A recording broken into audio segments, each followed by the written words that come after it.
지난 한 주간 우리 주변에는 참 많은 일들이 일어났습니다. 원치 아니하는 이 장마비가 계속되면서 이곳저곳에 수해가 많이 났고, 저 아래 지역에는 댐이 터지고 산사태가 일어나고, 생명들이 참 안타깝게 세상을 등지게 되고, 수많은 수재민들이 또 아픔의 시간을 겪을 수밖에 없는 참 힘든 시간을 우리가 겪고 있습니다.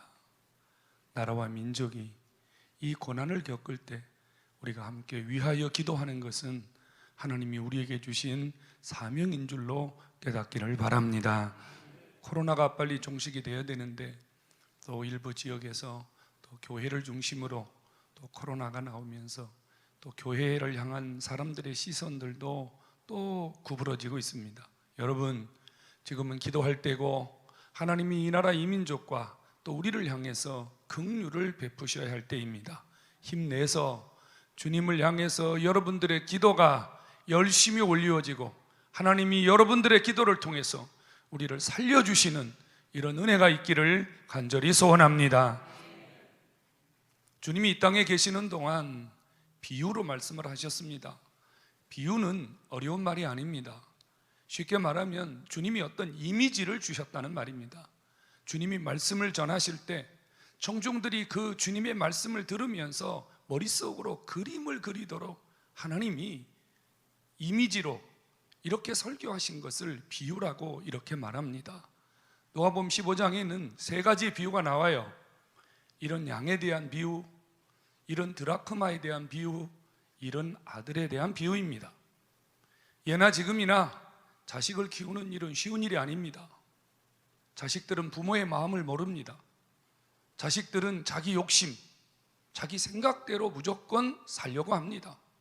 그래서 늘 자녀와 부모들 사이에는 참 보이지 않는 간격이 존재하게 되지요. 어떤 집에도 두 아들이 있었는데, 한 아들이 어느 날 아버지를 향해서 참 황당한 이야기를 꺼냅니다. 아버지 재산 참 많이 있는데 어차피 아버지 죽으면 나 줄 거 아닙니까? 형 줄 거 아닙니까? 그러니 미리 좀 주십시오.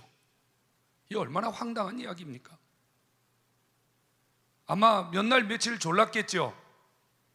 하는 수 없이 아버지는 그 아들에게 자기 몫의 재산을 나누어 주었습니다. 그런데 이 아들은 꿍꿍이가 있었어요.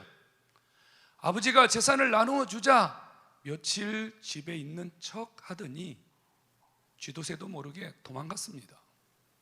그것도 아버지가 잘 알지 못하도록, 아버지가 자신을 찾지 못하도록 아주 멀리 가서 살았습니다.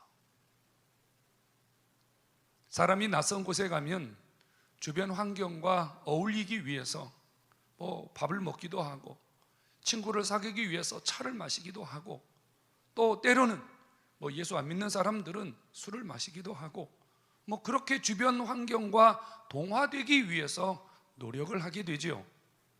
아마 이 아들도 낯선 환경에서 살아남기 위해서 나름대로 열심히 노력을 했습니다.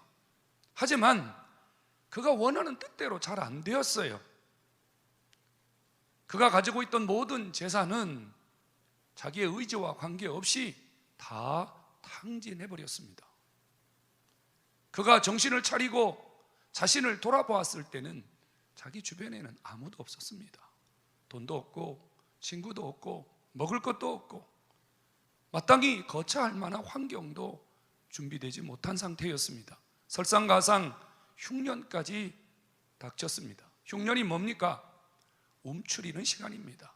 먹을 것을 움츠리고 마실 것을 움츠리고 할 수 있다면 자기 것을 내어주지 않는 시간이 흉년의 시간입니다. 그런데 이 아들은 누군가의 도움이 필요했습니다.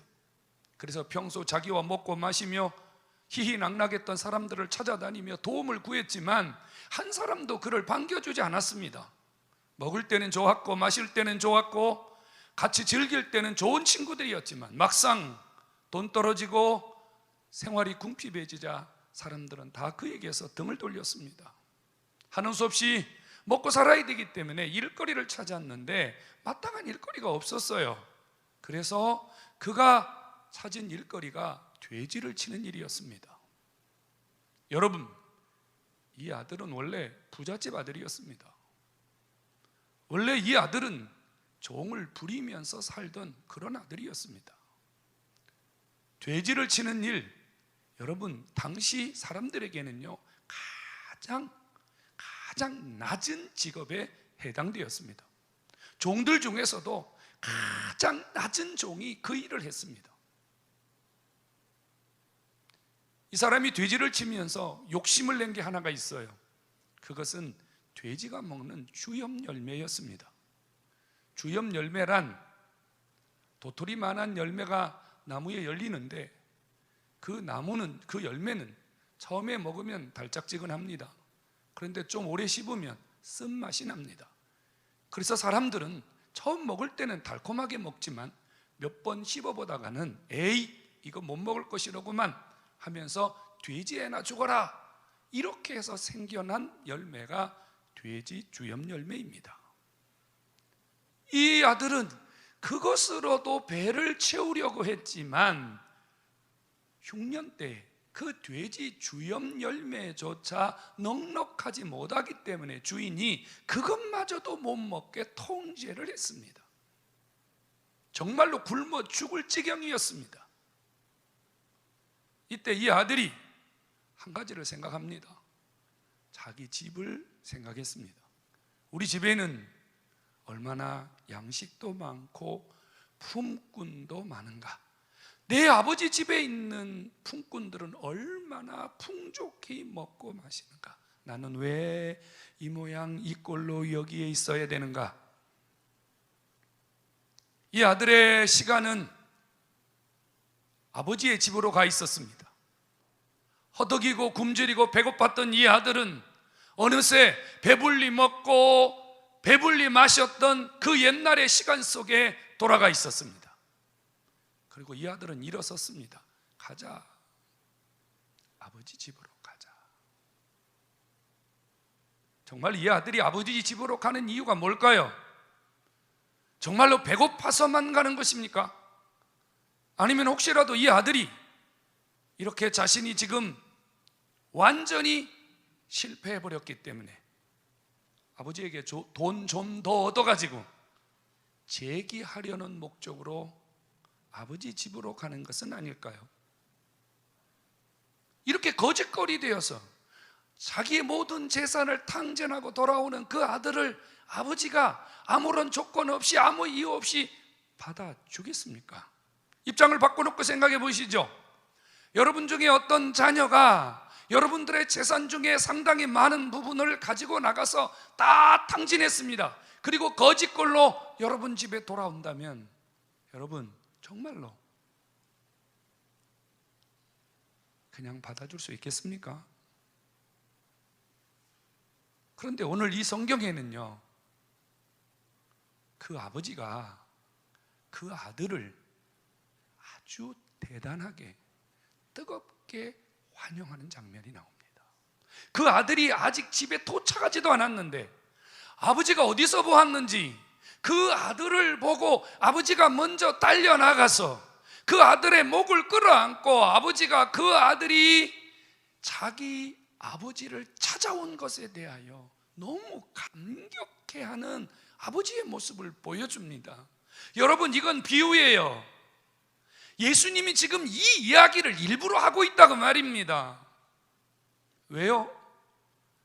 주님이 지금 이 아들의 상황과 이 아들의 상황에 아버지의 이 모습을 왜 우리에게 보여주고 있는 거죠? 주님의 의도는 한 가지입니다. 주님은 이 아들을 통해서 우리에게 이런 말씀을 하고 싶은 거예요. 얘들아, 성도들아, 너희에게 아버지가 계시다. 너희에게 아버지가 계시다. 너희가 실패하고 너희가 모든 것을 잃어버리고 아무도 너를 반겨주지 않아도 너를 반겨주시고 너를 기다리시고 너를 향하여 끊임없이 대단한 마음을 열고 계시는 아버지가 계시다. 너희에게 아버지가 계시다는 사실을 잊지 말아라. 실패하거든, 낙심하거든, 아무것도 의지할 것이 없거든, 누구에게 외면당하고 누구에게 박대를 당하던 아버지에게로 돌아오너라. 아버지는 너희를 환영하시고 아버지는 너희를 맞아주시고 아버지는 너희를 버리지 않는다는 사실을 주님이 우리에게 보여주시는 줄로 믿으시기를 축원합니다. 여러분, 아버지를 아십니까? 아버지 말입니다. 아버지. 어린아이들이요, 하루 종일 바깥에서 소꿉장난을 하며 놉니다. 그리고 해가 뉘엿뉘엿 지게 되면요, 아이들이 한 놈 두 놈 일어서서 옷을 털고 갖고 있던 장난감을 내던지고 어디로 뜁니까? 자기 집으로 뜁니다. 누구를 생각하며 뜁니까? 아버지, 어머니를 생각하며 뜁니다. 그런데 한 녀석이 다 집을 향해서 가고 있는데 한 녀석이 덜컥 주저앉아서 눈치만 보고 있습니다. 돌아서서 달려가는 친구들의 뒷모습을 보면서 눈을 떼지 못합니다. 왜 그렇습니까? 돌아갈 집이 없기 때문입니다. 맞아줄 아버지, 맞아줄 어머니가 없기 때문입니다. 성도 여러분, 주님이 오늘 우리에게 이 말씀을 일부러 하고 계십니다. 오늘 주 앞에 나오신 여러분들은 고아가 아닙니다. 우리는 고아가 아닙니다. 우리에게는 아버지가 계십니다. 나를 지켜봐 주시고 나를 기다리시고 잘났든 못났든 아버지를 향하여 나올 때마다 나에게 달려와서 목을 끌어 안으며 나를 환영해 주시는 아버지, 그분이 계심을 다시 한번 여러분 속에 품으시기를 바랍니다. 아버지 말입니다. 이 아버지가 이 아들을 이렇게 뜨겁게 맞아주시는 이유는요, 이 아들이 아버지를 향하여 진심으로 잘못을 뉘우쳤기 때문입니다. 이 아들은 세 가지의 잘못을 뉘우쳤습니다. 하나는, 나는 하늘과 아버지께 죄를 지었다. 내가 정말로 정말로 내가 범죄를 하고 내가 정말 못된 짓을 했다 깨달았습니다. 두 번째는, 나는 지금부터 아들로 살지 말아야 되겠다. 나 같은 것이 무슨 아들 자격이 있느냐. 나는 아들이라고 일컬음을 받지 않겠다. 세 번째는, 이제 혹시라도 아버지가 나를 받아주면 나는 종처럼 살아야 되겠다. 품꾼처럼 살아야 되겠다. 우리 집에 가서도 돼지를 치면서 살아야 되겠다. 이렇게 자기를 진심으로 뉘우쳤습니다. 여러분, 아버지가 누굽니까? 어머니가 누굽니까? 아버지, 어머니는요, 자식의 얼굴만 봐도 압니다. 자식의 표정만 봐도 압니다.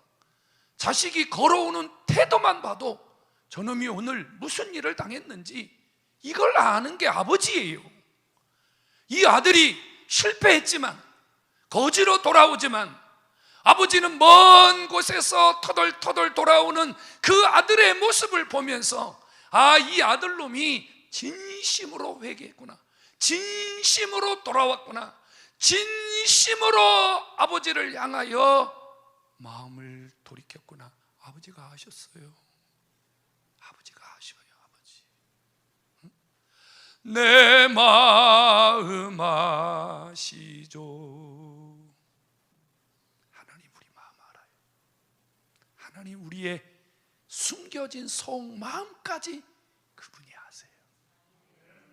아버지가 그거 보고 달려가신 거예요. 꼬락서니 보고 달려간 게 아니에요. 누추하고 지저분하고, 그래서 하나님이 그 아버지가 불쌍해서 달려간 게 아니고요, 회개하고 진심을 가지고 아버지 앞에 왔기 때문에 아버지가 그 아들 맞아주신 줄로 믿으시기를 축원합니다. 아버지는 무조건 용서했습니다. 묻지도 따지도 않으셨어요. 너 왜 그랬니? 어디다 돈 다 썼니? 뭐 하다가 다 썼니? 한마디도 묻지 않았습니다. 아버지는 돌아온 것만으로도 용서가 됐어요. 아버지를 생각한 것만으로도 용서가 됐어요. 아버지 집에 가야 되겠다, 그것만으로도 아버지는 충분했어요. 여러분, 아버지는 그런 분이에요. 세상 아버지는요, 너 돈 어디다 다 썼냐? 내가 얼만큼 너에게 더해줘야 되냐? 세상 아버지는 주면서도 핀잔하고, 세상 아버지는요 주면서도요, 미안합니다만 생색낼 때도 있어요. 하지만 우리 진짜 아버지, 우리 아버지는요 실패해도 덮어주세요. 잘못해도 덮어주세요. 이 아버지, 우리 아버지심을 믿으시기 바랍니다. 아들이 아버지에게 와서 두 가지 고백을 했어요. 아버지, 잘못했습니다. 이제부터는 내가 아버지의 아들이라고 일컬음을 받지 않겠습니다. 그리고 한 가지 고백을 더 할 차례예요. 이제부터는 내가 품꾼의 하나로 살겠습니다. 그 고백을 할 차례인데요, 아버지가 그 이야기가 나오지 못하도록 입을 딱 막으시고 하는 말이, 예, 가서 제일 좋은 옷을 갖다가 입혀라, 살진 송아지를 잡아라. 아들은 종이 되고 싶어 했지만 아버지는 그 아들이 실패했다 그래서 아들을 종으로, 아들을 품꾼으로 그렇게 여기시는 아버지가 아니라, 아버지는 여전히 아들로, 여전히 자기 자식으로 받아주시는, 사랑이 변치 않으시는 아버지, 은혜를 바꿀 줄 모르시는 아버지이심을 깨닫기를 축원합니다. 아버지는요 아들이 돌아왔기 때문에 품꾼, 그거 아버지 생각으로는요 가구도 없습니다. 그저 아버지 눈에는 아들일 뿐이에요. 여러분, 아들 말입니다. 아들은요 돈을 잃어버린 것이 부끄럽고, 이 아들은 실패한 것이 부끄럽고, 이 아들은 거지꼴로 돌아온 자신의 모습이 부끄러웠지만, 아버지는 돈 그까짓 거 아버지는 중요하지 않아요. 그까짓 거 외모가 중요하지 않아요. 아버지는요 아들이라고 하는 그 존재만으로도 기뻐하시는 분이 아버지심을 믿으시기 바랍니다.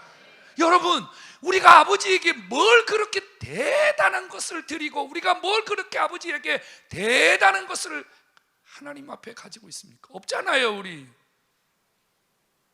하나님이 우리를 좋아하시는 이유는, 하나님이 우리를 기뻐하시는 이유는 저와 여러분이 아들이기 때문에 좋아하시는 거예요. 여러분 돈 관심 없어요.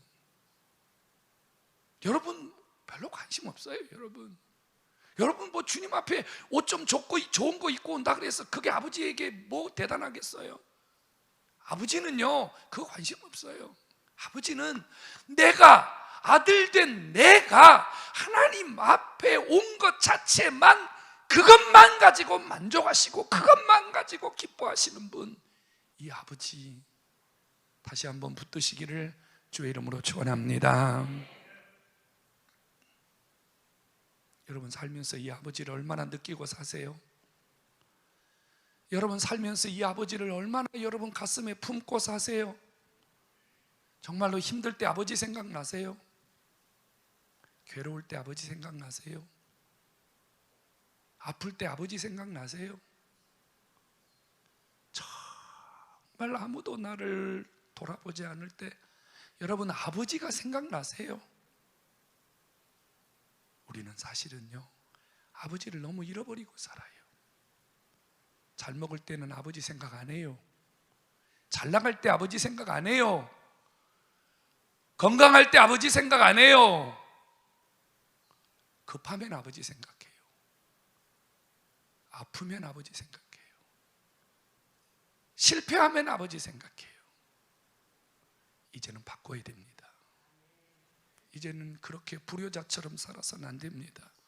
오늘 주 앞에 나오신 여러분, 날 기대하시고 날 기쁨으로 여기시고 나를 보고 싶어 하시고 내 목소리를 듣고 싶어 하시는 그 아버지를 다시 한번 여러분 속에서 회복하는 시간 되기를 주님의 이름으로 축원합니다. 아버지 없으면 성공해도 성공이 아니에요. 아버지 없이 성공한 사람들은요, 지가 잘나서 성공한 줄 알아요. 교만해요. 그 성공은 오래 갈 수 없어요. 아버지 없는 사람이 낙심하면 못 일어나요. 아버지 없는 사람이 낙심하잖아요. 그럼 내가 뭘 할 수 있어? 나 같은 것이 뭘 할 수 있어? 못 일어나요. 아버지가 있어야 성공해도 성공이고 아버지가 있어야 실패해도 일어날 수 있음을 믿으시기 바랍니다. 여러분, 아버지가 여러분을 지켜보고 계세요. 아버지가 여러분들의 모든 것을 다 보고 계시며 여러분들을 도와주시고 여러분들을 일으키시고 여러분들의 삶을 붙드시기를 원하시는 줄로 믿으시기를 축원합니다. 아버지 놓치면 안 돼요. 아버지 놓치면 안 돼요. 아버지가 원하는 건 하나예요. 그저 우리 속에 아버지 생각이 떠나가지 않는 거예요. 아버지. 네? 여러분, 엄마를 잃어본 적 있어요? 잊어버린 적이 있어요? 여기 있는 분들 중에 단 한 분도요, 여러분들이 살아있는 동안 엄마의 존재감을 잃어버린 분이 없을 겁니다. 없어요. 여러분, 90, 100살이 다 된 노인분이 돌아가실 때 엄마 이름을 부르면서 죽어요. 엄마를 잊지 않아요. 그렇듯이 여러분 속에 하나님 아버지 그분이 늘 살아있어요. 24시간 살아있어야 돼. 응? 눈을 뜨면 아버지, 길을 거매가 아버지, 먹으면서 아버지, 힘이 들어도 아버지. 여러분, 아버지 놓치지 않기를 다시 한번 주의 이름으로 축원합니다. 아버지를 부르세요. 힘들면 아버지를 부르세요. 힘들면 아버지를 찾으세요. 방황하지 마시고 세상에서 헤매지 마시고 사람에게 가서 구걸하지 마시고 사람에게 가서 굽신대지 마시고 아버지 그분에게 와서 아버지 그분을 부르면 아버지가 여러분들의 모든 것을 책임져 주시는 줄로 믿으시기를 축원합니다. 아버지는 내가 생각한 것보다 더 좋은 것을 갖고 계시고 더 좋은 것을 주고 싶어 하시고 그 아버지는 우리가 이 땅에서 더 아들답게 살기를 원하시는 것을 깨닫기를 축원합니다. 이번 한 주간 아버지를 부릅시다. 아버지 말이에요. 아버지. 저는 아버지에 대한 감동이 별로 없는 사람입니다. 육신의 아버지 말입니다. 나는 예수를 믿다 아버지한테 워낙 많이 핍박을 받았기 때문에 사실은 육신의 아버지에 대한 그 감격이 별로 없어요. 그런데 제 속에는 하나님 아버지에 대한 감격이 있어요. 하나님 아버지 말입니다.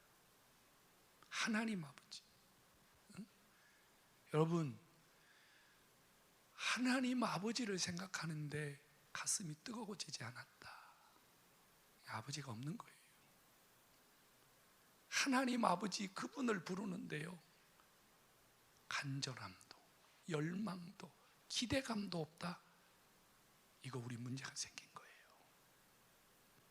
이번 한 주간, 아니요, 여러분 평생에 아버지를 부르면서 문제가 있으면 아버지께로 가고 문제가 있으면 아버지 통해서 해결받고 여러분 삶에 다시 한번 그 아버지의 풍성하심이 여러분들의 삶을 이끌어갈 수 있기를 주님의 이름으로 축원합니다. 한번 아버지 한번 불러보세요. 아버지 시작. 아버지 말이야. 아버지 얼마나 은혜가 돼요 여러분.